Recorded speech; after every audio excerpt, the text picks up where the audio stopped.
नमस्कार, मैं हूं अखिलेश पांडे और आप देख रहे हैं सी न्यूज़ भारत।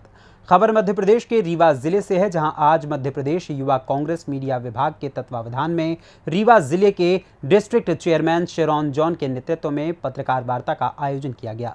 इस पत्रकार वार्ता में मुख्य रूप से मीडिया विभाग के प्रभारी एवं दोनों राज्य समन्वयक रघु तिवारी एवं अभिज्ञान शुक्ला ने संयुक्त रूप से पत्रकार वार्ता में जानकारी देते हुए बताया कि मध्य प्रदेश की भाजपा सरकार पिछले 18 सालों से काबिज है और आज प्रदेश यानी कि मध्य प्रदेश की भाजपा सरकार कोई भी काम 50% कमीशन लिए बिना नहीं करती है। बिना कमीशन न कोई ठेका मिल रहा है, न ही किसी युवा को बिना कमीशन के रोजगार मिल रहा है, न ही कोई उद्योगपति बिना सरकार को कमीशन दिए मध्य प्रदेश के अंदर उद्योग लगा सकता है। इस प्रकार के भ्रष्टाचार से जन जन आक्रोशित है। आइए सुनाते हैं कि इस प्रेस वार्ता में और क्या कुछ कहा गया। एनआरआई कॉलेज है, जिस महाविद्यालय से ज़्यादा घोटाले हुए हैं, जहाँ सबसे उसी कॉलेज में सभी प्रॉपर चयनित होते हैं। जो सबसे ज़्यादा चयनित छात्र होते हैं वो एनआरआई कॉलेज से होते हैं। मैं आपको बता दूं कि यह एनआरआई कॉलेज और किसी का नहीं, भाजपा के विधायक संजय कुशवाहा जी का कॉलेज है। यहाँ से अलग अलग वर्ग, जैसे हर परीक्षा में अलग अलग वर्ग डिसाइड होता है, विकलांग होता है, सीटें निर्धारित की जाती है। इन सभी सीटों पे पूरे लंबे तरीके से भ्रष्टाचार होता है। अभी मीडिया के माध्यम से मुझे पता चला कि जो पटवारी परीक्षा की टॉपर थी, जब मीडिया के हमारे भाई बंधु उनसे उनके घर पे जाके ये पूछते हैं कि भाई भारत की राजधानी क्या है और मध्य प्रदेश की राजधानी क्या है, तो उस महिला बहन को यह मालूम नहीं था कि मध्य प्रदेश की राजधानी क्या है और भारत की राजधानी क्या है। ऐसी छात्र वहाँ से चयनित होते हैं, पटवारी में टॉपर होते हैं। फिर एक सोशल मीडिया के माध्यम से एक लड़की ने अपना वीडियो वायरल किया, जो आप लोग के भी संज्ञान में आया होगा। उस वीडियो में उसने बताया कि हाँ, मुझे 15 लाख का ऑफर आया था और अगर नौकरी पाने के लिए मैंने 15 लाख रुपए दे दिए तो मैंने क्या गलती है। तो उसने खुलासा कर दिया था कि हाँ, मैंने भाजपा के मंत्रिमंडल, शिवराज के मंत्रिमंडल में 15 लाख रुपये दिए। इस चयन प्रक्रिया में और कई सारे घोटाले हुए। जैसे मैं दो आपको बता दूं कि इसमें 9 व्यक्ति ऐसे चयनित होते हैं जो दिखाए जाते हैं कि विकलांग हैं। अब पूर्व में हमारे मध्य प्रदेश में 4 महीना पहले वन रक्षक की परीक्षा होती है। वन रक्षक परीक्षा में आपको मालूम है कि फिटनेस की आवश्यकता होती है, वहाँ पर फिट रहना जरूरी है। यह 9 विद्यार्थी 4 महीना पहले जब परीक्षा देते हैं तो उसमें यह दिखाते हैं कि उनका सर्टिफिकेट फिट का, वो अपना फिट का प्रमाण पत्र लगाते हैं और वही 9 3 महीने के बाद विकलांग हो जाते हैं। क्या ये संभव? दूसरी प्रक्रिया जो हमारे सामने आती है, घटना आती है, उसी पटवारी चयनित में कि 2 भाई होते हैं जिनका सिलेक्शन हो जाता है। उस सिलेक्शन हो गया, वो यह दिखाया जाता है कि वो दोनों जुड़वा भाई हैं। क्या जुड़वा भाई, मैं मध्य प्रदेश की जनता से जानना चाहता हूँ, क्या जुड़वा भाई के बीच में 6 दिन का अंतर रहता है? उनके जन्म प्रमाण पत्र जो लगते हैं, एक का जन्म प्रमाण पत्र रहता है 1 जुलाई का और दूसरे का जो जन्म प्रमाण पत्र रहता है वो 6 जुलाई को। एक माँ अपने 2 पुत्र को जुड़वा अगर जन्म देती है तो उसके जन्म में क्या 6 दिन का अंतर आ सकता है? फिर हमारे यहाँ 9 विद्यार्थी 10 विद्यार्थी ऐसे एनआरआई कॉलेज से चयनित होते हैं विकलांग कोटे में, जो एक ही स्वरूप में विकलांग है। किसी के भी दाहिने हाथ के कान नहीं और वो एक ही वर्ग के, एक ही जाति के थे और सबसे बड़ी बात है कि एक ही विधानसभा के थे। वो विधानसभा की संजय कुशवाहा जी, जो भाजपा के विधायक हैं। ऐसे घोटाले दौरान पटवारी में हुए।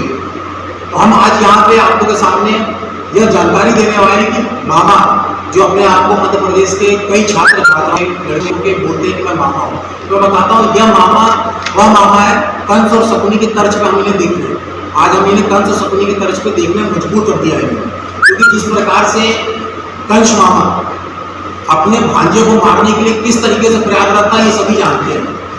सभी ने देखा है कि कंस ने कोई प्रक्रिया नहीं छोड़ी थी अपने भांजों को मारने के लिए।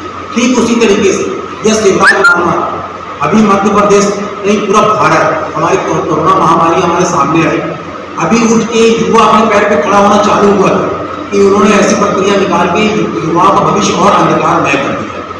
उन्होंने पूरे कमीशन हमारी सरकार में यहाँ पे खड़ी कर दी, युवा पूरा कमीशन भी हो गया। हम यहाँ आपके सामने 2 पोस्टर लॉन्च कर रहे हैं।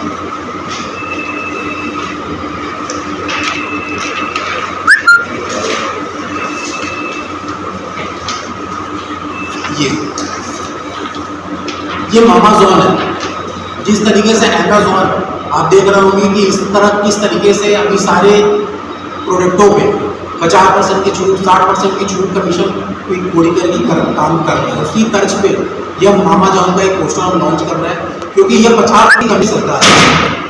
ये युवाओं की सरकार नहीं। जिस तरीके से उन्होंने ये वादा किया था कि हर वर्ष हम 2 करोड़ युवाओं को रोजगार देंगे, मध्य प्रदेश में बता दूं कि पिछले 5 साल 18 सालों में केवल 21 युवा ऐसे हैं कि जिनको मात्र नौकरी मिली। पोस्टर हमारा जिस तरीके से जोमेटो होम डिलीवरी जोमेटो की तरह जोमेटो का एक पोस्टर लॉन्च किया है, जिस तरीके से जोमेटो होम डिलीवरी पहुंचा है, उसी तरीके से जो जोमेटो है मामा इनसे 50% लेते हैं और घर घर जाके नौकरी देते हैं। आगे इस विषय पे और अधिक जानकारी हमारे स्टेट के कोऑर्डिनेटर दूसरे अज्ञान भाई हैं, वो आपको ज्ञात करते हैं।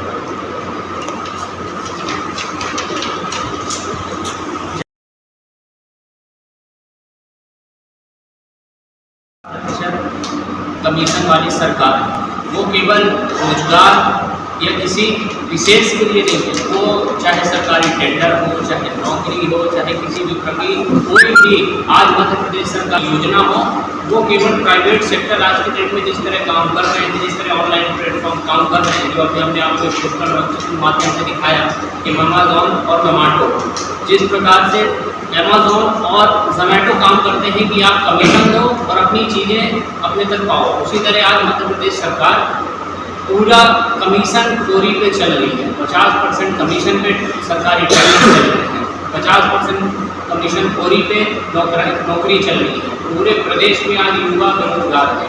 आप बिंद का मुद्दा देख लीजिए, पूरा नशे की चपेट में है, कोई रोजगार नहीं।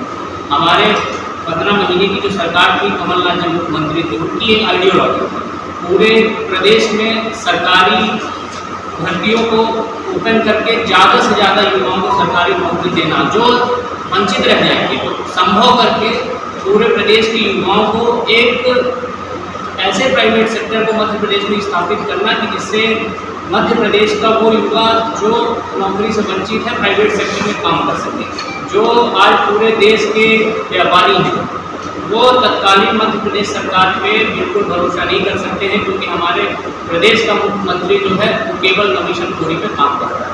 कमलनाथ जी एक आइडियोलॉजी वाले नेता हैं जो एक अपने संबंध स्थापित पूरे देश विदेश में कर चुके हैं, जिसकी वजह से वो 15 महीने की सरकार में एक आइडियोलॉजी लेकर चल रहे थे कि पूरे देश विदेश से मध्य प्रदेश में बड़े व्यापार स्थापित किए जाएंगे और उनके युवाओं को रोजगार दिया जाएगा। आने वाले समय में अगर मध्य प्रदेश में कमलनाथ जी मुख्यमंत्री और कांग्रेस की सरकार बनती है तो ज़्यादा से ज़्यादा युवाओं को प्राइवेट और सरकारी दोनों क्षेत्रों में नौकरी उपलब्ध कराने का काम करेगी।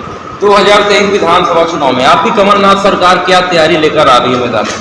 2023 की जो हमारा मध्य प्रदेश का चुनाव 18 साल की भाजपा सरकार जो लाडली लक्ष्मी बहना योजना लाती है, क्या शिवराज सिंह चौहान जी को पिछले 18 साल से इस चीज़ को नहीं, ये चीज़ देख नहीं पा रहे थे कि प्रदेश की महिलाएं कमज़ोर हैं? पिछले 18 साल से उनको कौन रोक के रखा था कि आप किसी भी प्रकार की योजना आप महिलाओं को नहीं दे सकते? ये सिर्फ एक चुनावी जुमला है, चुनावी नुकसान के लिए, वोट के लिए केवल ये योजना है। हमारे कमलनाथ जी ने 1500 रुपये प्रति माह ना कि वोट के लिए, जब तक कांग्रेस की सरकार रहेगी प्रति माह महिलाओं को सम्मान निधि 1500 रुपये प्रति माह। याद भी होगा कि आज रोजगार का अवसर है, आपने डाटा बताया, आपको सोशल मीडिया से जानकारी है, सारी चीज बाकी आपको नहीं लगता कि आप स्टैंड लेने में थोड़ा लेट हो गए? और एक मैसेज जाना चाहिए कि कांग्रेस के पास भी, जब आपके पास सारी चीजें पटवारी घोटाला आप बता रहे हैं, आपके पास आपने ये स्लोगन दिया जोमेटो का, अमेज़न का, तो आपको ये नहीं लगता कि ये स्टैंड एक अनदर लेवल में होना चाहिए? आपको अभी स्टैंड लेने की जरूरत नहीं। हम जैसे पटवारी की बात करें तो हमने पटवारी को कभी स्टैंड नहीं लिया। आप देखिए कि जिस दिन पटवारी की रिजल्ट घोषणा हुई तो उसके अगले दिन से मध्य प्रदेश के सभी 53 जिलों में शिवराज के पुतले फूके गए थे, हर जगह यह कार्यक्रम हुआ था, सभी जगह प्रेस कॉन्फ्रेंस करके जानकारी दी गई। हमारे रीवा में भी कार्यक्रम हुआ था। और जैसा कि हम लाडली अष्टमी योजना की बात करते हैं तो आप सभी को ज्ञात होगा कि आज से 6 माह पूर्व कमलनाथ जी ने वचन पत्र बनाया था कि हमारी जब सरकार बनती है तो 1500 माह घर की महिलाओं को दिए जाएंगे। उस योजना के बारे में कमलनाथ ने जिक्र किया था और मामा जॉन ने उनको कॉपी कर दिया था। अगर कांग्रेस की सरकार बनती है, जिस तरह से पिछले बार विधायक भाजपा में शामिल हो गए, अगर ऐसा होता है तो फिर क्या करेंगे आप लोग? पिछली बार जब भाजपा विधायक शामिल हुए थे तो जो क्षेत्र का ग्वालियर संभाग, तो आप देखेंगे कि जब उपचुनाव हुआ था तो ऐसा नहीं कि जनता ने सबको वहाँ आशीर्वाद दे दिया, वहाँ से 9 सीट पुनः हमारे कांग्रेस की जीत के वापस आए थे।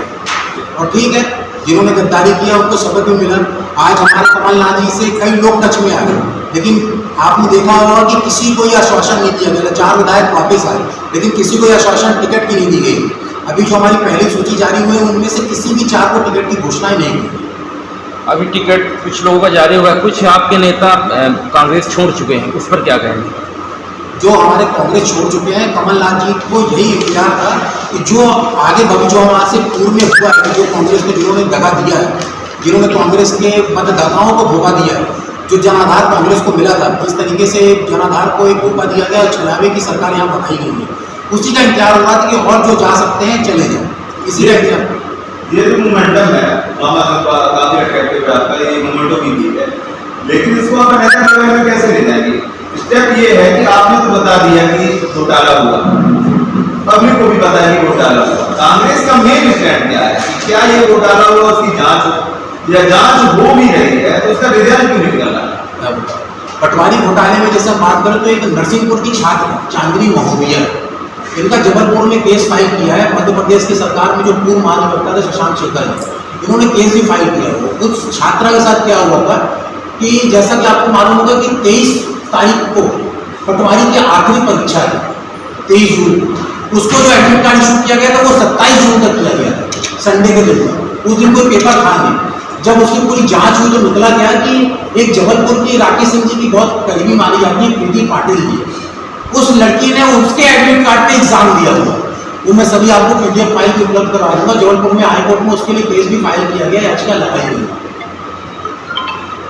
तो कहने का मतलब आपका ये एक जो अभ्यर्थी का नाम ले रहे हैं वो एक अभ्यर्थी से आप लड़ाई करेंगे? नहीं, तो हमारे सामने अगर कोई साक्ष्य आता है, अगर हम तक कोई छात्र पहुंचा है, अगर वो पूरा साक्ष्य लेके आए तो उसके एडमिट कार्ड पे परीक्षा दिया, महिलाओं परीक्षा अगर साक्ष्य लेके आए तो उसके एडमिट कार्ड पे परीक्षा दिया, महिलाओं परीक्षा तब वो कोर्ट में तो लेके जाएंगे ना। रीवा मध्य प्रदेश से सी न्यूज संवाददाता अर्जुन तिवारी की रिपोर्ट। देखा जाए तो मध्य प्रदेश में चुनाव निकट है, ऐसे में भाजपा लगातार प्रहार झेल रही है। आज इस कार्यक्रम में मुख्य रूप से शिरौन जॉन प्रदेश समन्वयक रघु तिवारी, अभिज्ञान शुक्ला, पारिजात सिंह, सिंगरौली डिस्ट्रिक्ट कोऑर्डिनेटर आशुतोष पाठक मौजूद रहे। फिलहाल इस खबर में बस इतना ही। देश दुनिया की तमाम खबरों के लिए देखते रहें सी न्यूज़ भारत। हर खबर आपके साथ, आपके हाथ।